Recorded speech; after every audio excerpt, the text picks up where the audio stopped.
Welcome to TV. ఎన్నికల ఫలితాలు వెలువడుతున్నాయి. మనతో మాట్లాడడానికి బీజేపీ రాష్ట్ర మహిళా మోర్చా అధ్యక్షురాలు డాక్టర్ శిల్పారెడ్డి గారు ఉన్నారు. మేడం నమస్తే. ఫలితాలు వెలువడుతున్నాయి, ఎలా ఎలా విశ్లేషిస్తున్నారు? చాలా సంతోషంగా ఉందండి. ఏదైతే మేము ముందుగా అనుకున్నామో అది దానికి తగ్గట్టుగానే రిజల్ట్ రావడం కూడా చాలా సంతోషంగా ఉంది. అందరూ చాలా ఈ పార్లమెంట్ ఎలక్షన్స్లో బీజేపీ కార్యకర్త ప్రతి ఒక్కరూ ఈసారి మోడీ గారి గెలుపులో తెలంగాణ ముఖ్యంగా పాత్ర పోషించాలనే ఉద్దేశంతో ఎవరైతే చాలా కష్టపడ్డ నాయకులు, ప్రతి ఒక్క నాయకులు కష్టపడ్డారు, ప్రతి ఒక్క కార్యకర్త కష్టపడ్డారు. దాని యొక్క ఫలితమే ఇప్పుడు మనం ఈ స్క్రీన్ మీద చూడవచ్చు. కానీ మీరు ఏదైతే 400 పార్ అనే నినాదంతో వెళ్తున్నారో, కానీ కాంగ్రెస్ చూసుకున్నట్టయితే 200 స్థానాలకు పైన లీడ్లో వస్తుంది. అసలు ఊహించారా ఇది? అసలు ఎందుకు ఈ 200 స్థానాలు రావడానికి గల కారణం ఏంది? రాహుల్ గాంధీ గారి జోడో యాత్ర ఎఫెక్ట్ అంటారా, లేదంటే కాంగ్రెస్ ప్రధాన అంశాలుగా తీసుకున్న రాజ్యాంగం రద్దు అవుతుంది, రిజర్వేషన్లు బీజేపీ వస్తే రిజర్వేషన్ రద్దు అవుతుంది, దాని ఎఫెక్ట్ ఉందంటారా? రిజర్వేషన్ అనేది రద్దవుతుంది అనేది చెప్పడం తప్పండి. ఎందుకంటే ఇప్పుడు ఇండియన్ కాన్స్టిట్యూషన్లో ఏవైతే నరేంద్ర మోడీ గారు చేసింది ఏంటి, మైనారిటీస్కి ఇవ్వని మాత్రమే చెప్పారు. దీన్ని వాళ్ళు తప్పుడుగా ప్రాపగెండా చేసి వాళ్ళు ఏదో చేస్తామని ప్రయత్నిస్తారు, అది పాసిబుల్ కాదు. సో మీరు చూసుకున్నట్టయితే ఆల్రెడీ మ్యాజిక్ ఫిగర్ మేము దాటేసాం. సో ఖచ్చితంగా నరేంద్ర మోడీ గారే గవర్నమెంట్ ఫామ్ చేయబోతున్నారు. రానున్న రోజుల్లో కూడా బీజేపీ తెలంగాణలో చాలా కీలకమైన పాత్ర పోషిస్తుంది.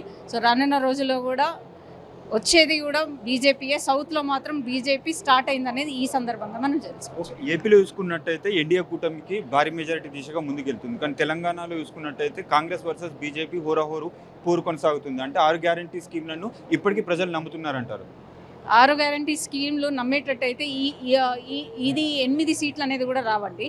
ఎందుకంటే కాంగ్రెస్ అంతకుముందు టీఆర్ఎస్ ఏం చేయలేదు. కాంగ్రెస్ కూడా ఓన్లీ 6 గ్యారంటీల పేర్లు చెప్పుకొని నమ్మించి మోసం చేసిన విషయము ప్రజలు చాలా తొందరగా గ్రహించారు. కాబట్టి ఈరోజు చూసుకున్నట్టయితే సౌత్లో, ఎస్పెషల్గా తెలంగాణలో, వేరే నార్త్లో కంటే కూడా తెలంగాణలో ఉన్న 17 దాంట్లో హాఫ్ మేము మోర్ దెన్ 50% కైవసం చేసుకుంటున్నామంటే దానికి వాళ్ళు ప్రామిస్ చేసిన విధంగా ఏదైతే కాంగ్రెస్ ప్రామిస్ చేసి జనాలు మోసం చేశారో వాళ్ళు గ్రహించబట్టే ఈ యొక్క రిజల్ట్ ఇస్తారు. అత్యధిక సీట్లు ఉన్న యూపీలో చూసుకున్నట్టయితే ఇటీవలే రామ మందిర నిర్మాణం కొనసాగించారు.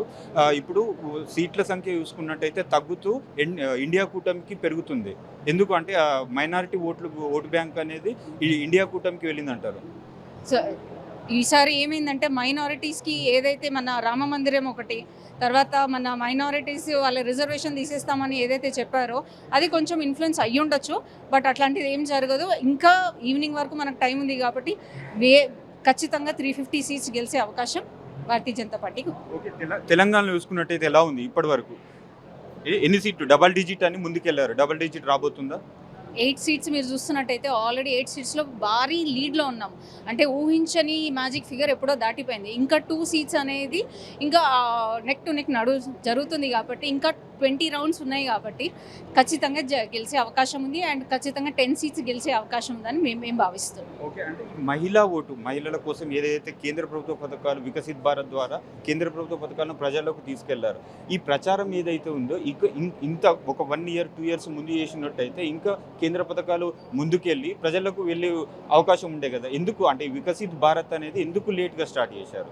వికసిత్ భారత్ అనేది లేటుగా కాదండి. ఇంత ముందుకు టీఆర్ఎస్ ప్రభుత్వం ఏదైతే ఉందో అది ఎంతసేపు వాళ్ళ పథకాలుగా పోర్ట్రే చేయడం జరిగింది ప్రజల్లోకి. సో ప్రజల్లో కూడా కేసీఆర్ ఇస్తున్నాను ఒక భ్రమలో ఉండేవారు.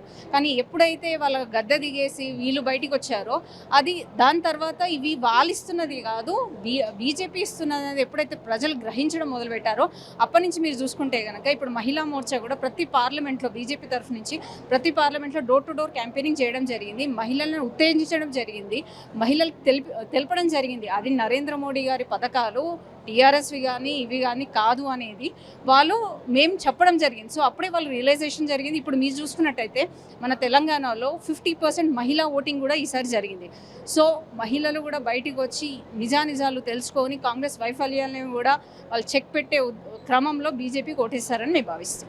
తెలంగాణలో ఉన్న 17 స్థానాల్లో చూసుకున్నట్టయితే ఒక హైదరాబాద్ మినహా ఉన్న మిగిలిన 16 స్థానాల్లో చూసుకున్నట్టయితే బీజేపీ వర్సెస్ కాంగ్రెస్గా కొనసాగుతుంది. ఒక మెదక్ ఒకటి బీఆర్ఎస్ కాస్త లీడ్లో ఇస్తుంది బీజేపీకి. ఎలా అంటారు? ఇప్పుడు ఆల్రెడీ ఈ ఇప్పుడు చూసిన దాంట్లో అయితే రఘునందన్ బీజేపీ గారు 750 ఓట్స్ లీడ్లోకి వచ్చేసారు. సో ఇంకా టైం ఉంది, ఇంకా రౌండ్స్ ఉన్నాయి కాబట్టి డెఫినెట్గా ఆ సీటు కూడా గెలిచే అవకాశం. బీఆర్ఎస్ మొత్తానికి ఇంత ఘోరంగా ప్రభావం చూపకపోవడానికి గల కారణం ఏంటిది? ఇప్పుడు రిజల్ట్ తర్వాత బీఆర్ఎస్ పార్టీ పరిస్థితి ఎలా ఉండబోతుంది? కేసీఆర్, కవిత, కేటీఆర్ చేసిన అన్యాయం ప్రజలకి, లిక్కర్ స్కామ్లో ఆవిడ ఏందనేది ప్రజలకు తెలిసిపోయింది. కరప్షన్ ఏ స్థాయిలో చేశారనేది కేసీఆర్ది తెలిసిపోయింది, ప్రజలు గుర్తించారు. అన్ని ప్రజలకు తెలిసేటట్టు వాళ్ళే చేసుకున్నారు కాబట్టి దాంట్లో మేము సునాయాసంగా ప్రజలు ఎన్ని రోజులు మోసపోతారండి. లిక్కర్ స్కామ్ అనేది ఎంత పెద్ద స్కామో, అంటే ప్రజల ధనాన్ని వాళ్ళు ఎలా తీసుకుంటారు, ఇదంతా బయటికి రాకుండా ఉండడానికి దేశవ్యాప్తంగా పరువు అయింది. ఒక మహిళ అయి ఉండి ఒక మహిళల పరువు తీసే విధంగా ఆవిడ ఏకంగా ఏ స్కామ్లో దొరకనట్టు లిక్కర్ స్కామ్లో ఇరుక్కుంది చూడండి. అంతకంటే సిగ్గుచేటు. యాజ్ అ మహిళలుగా మేము ఇంకా దాని గురించి మాట్లాడదలుచుకోలేదు.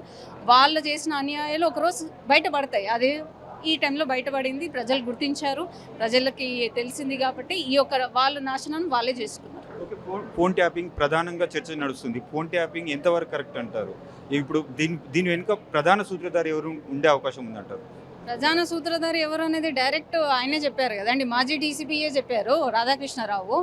మాజీ డీసీపీఏ చెప్పినప్పుడు ఇంకా యాక్షన్ తీసుకోపోవడానికి ఎందుకు రేవంత్ రెడ్డి గారు వెనకాడుతున్నారో తెలియదు. ఎందుకంటే అంతకుముందుకు ఏమైనా పార్లమెంట్ ఎలక్షన్స్లో వీళ్ళు కలిసి బీజేపీ బీఆర్ఎస్ ఒకటని చెప్పారు. మరి ఇప్పుడు ఏమంటారు? బీజేపీ కాంగ్రెస్ ఒకటి కదా. ఏకంగా మీ సొంత ఇంటి వ్యక్తులపైనే ఫోన్ ట్యాపింగ్ చేసినప్పుడు మీరు ఏం చేస్తున్నారండి రేవంత్ రెడ్డి గారు? నాకు అర్థం కావట్లేదు.